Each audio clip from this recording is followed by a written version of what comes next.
Je vous le disais dans les titres, avoir une carte bancaire coûte de plus en plus cher. Bonsoir Anne-Claire Le San, et cette augmentation est assez significative.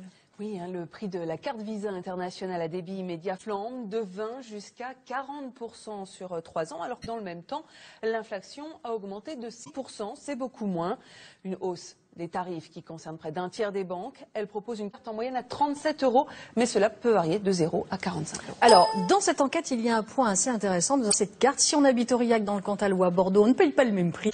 Vous le voyez, c'est très clair, hein, cette zone en jaune qui va de l'ouest à l'Île-de-France est la moins chère. La région Rhône-Alpes en rouge et la plus chère en rose, c'est entre les deux. Indication à tout ça?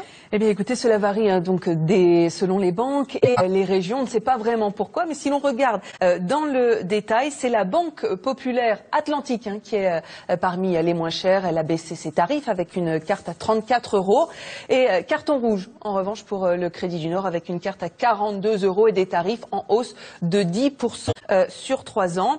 Et donc, si vous voulez vraiment faire des économies, un conseil, choisissez les banques en ligne, celles qui n'ont pas d'agence, Boursorama, Fortunea, ING, leur carte est gratuite, mais sous condition.